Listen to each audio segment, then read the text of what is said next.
اسحاق ڈار کے خلاف آمدن سے زائد اثاثوں کا کیس ختم کر دیا گیا۔ احتساب عدالت نے محفوظ فیصلہ سنا دیا۔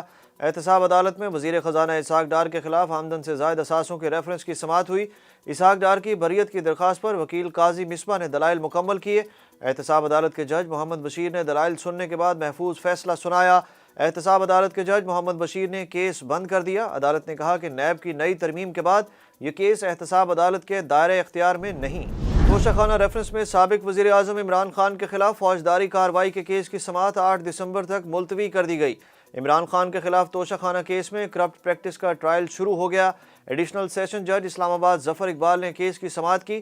ٹرائل میں ڈسٹرکٹ الیکشن کمشنر وقاص ملک اور وکیل الیکشن کمیشن میں پیش ہوئے۔ ٹرائل کورٹ میں ڈسٹرکٹ الیکشن کمشنر وقاص ملک کی جانب سے بیانات قلم بند کرائے گئے۔ آرمی چیف کی تقرری سے متعلق وزارت دفاع کو وزیر اعظم کا خط موصول ہو گیا۔ خواجہ آصف کہتے ہیں خط سے متعلق جی ایچ کیو کو بھی بتا دیا گیا۔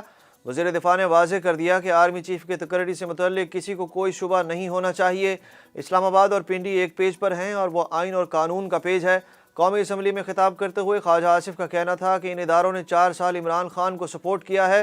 عمران خان 4 سال سپورٹ کے باوجود کچھ نہ کر سکے تو اداروں پر حملے نہ کریں۔ آرمی چیف کی تقرری کے حوالے سے 25 نومبر تک عمل مکمل ہو جائے گا۔ اس مرحلے سے نمٹ لیں، پھر عمران خان سے بھی 2 ہاتھ کر لیں گے۔ اہم تقرری پر وزیر داخلہ کا اہم بیان۔ رانا ثناء اللہ کہتے ہیں سمری آئے نہ آئے تعیناتی ہو جائے گی۔ سمری بھی آئے گی اور ایک نام اتفاق رائے سے فائنل بھی ہوگا۔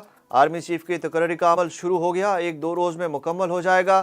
نہیں سمجھتا سمری نہ آنے کی کوئی وجہ ہوگی۔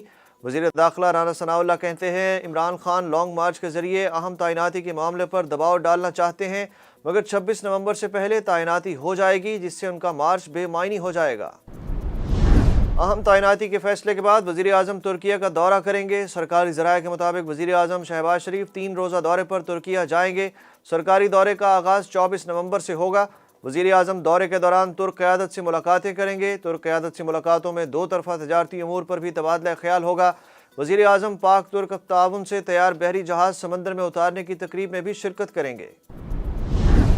تحریک انصاف نے اسلام آباد میں جلسے اور دھرنے کی اجازت سے متعلق درخواست واپس لے لی۔ پی ٹی آئی کی اسلام آباد میں جلسے اور دھرنے کی اجازت سے متعلق درخواست کی اسلام آباد ہائی کورٹ میں سماعت ہوئی۔ تحریک انصاف کے متوقع دھرنے کے خلاف تاجروں کی درخواست پر سماعت کرتے ہوئے اسلام آباد ہائی کورٹ کے چیف جسٹس عامر فاروق نے ریمارکس دیے کہ ریاست کے سامنے کوئی کھڑا نہیں ہو سکتا۔ اسلام آباد ہائی کورٹ نے پی ٹی آئی کی طرف سے درخواست واپس لیے جانے پر تاجروں کی درخواست نمٹا دی۔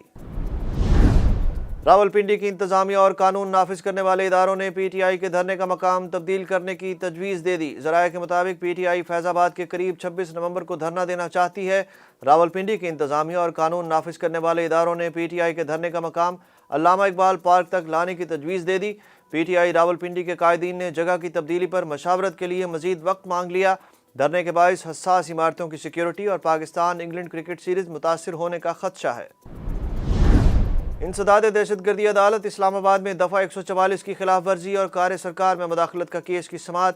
پی ٹی آئی رہنما اسد عمر، علی نواز اوان سمیت 6 ملزمان کی ضمانت منظور کر لی گئی۔ فیصل جاوید، خرم نواز، عامر کیانی کی ضمانت کی درخواست پر فیصلہ کل سنایا جائے گا۔ کیس پر سماعت انسداد دہشت گردی عدالت کے جج راجہ جواد عباس حسن نے کی۔ انسداد دہشت گردی عدالت اسلام آباد میں دفعہ 144 کی خلاف ورزی اور کار سرکار میں مداخلت کی کیس کی سماعت ہوئی۔ پی ٹی آئی رہنما اسد عمر، علی نواز اوان سمیت 6 ملزمان کی ضمانت منظور کر لی گئی۔ فیصل جاوید، خرم نواز، عامر کیانی کی ضمانت کی درخواست پر فیصلہ کل سنایا جائے گا۔ کیس پر سماعت انسداد دہشت گردی عدالت کے جج راجہ جواد عباس حسن نے کی۔ پی ٹی آئی کے رہنما شہباز گل کے خلاف ادارے میں بغاوت پر اکسانے کے کیس میں فرد جرم عائد کرنے کی کارروائی 3 دسمبر تک مؤخر کر دی گئی۔ شہباز گل کے خلاف کیس کی سماعت ایڈیشنل سیشن جج طاہر عباس سپرا نے کی۔ اسلام آباد کی مقامی عدالت نے ملزمان پر فرد جرم عائد کرنے کے لیے 22 نومبر کی تاریخ مقرر کی تھی۔ ڈالر کی اونچی اڑان پھر تھم گئی۔ انٹر بینک میں ڈالر 16 پیسے کم ہونے کے بعد 223 روپے 50 پیسے کا ہو گیا۔ دوسری جانب پاکستان سٹاک مارکیٹ میں آج کاروبار کا مثبت دن۔ 100 انڈیکس 120 پوائنٹس کے اضافے کے بعد 42,881 پر آ گیا۔ ایران نے فردہ جوہری سائٹ پر یورینیم کی 60% افزودگی شروع کر دی۔ ایران کے سرکاری میڈیا کے مطابق انٹرنیشنل ایٹامک انرجی ایجنسی کو خط لکھ کر اس بارے میں مطلع کر دیا گیا۔ سرکاری میڈیا کا کہنا ہے کہ یورینیم افزودگی IAEA کی حالیہ قرارداد کے جواب میں ہے۔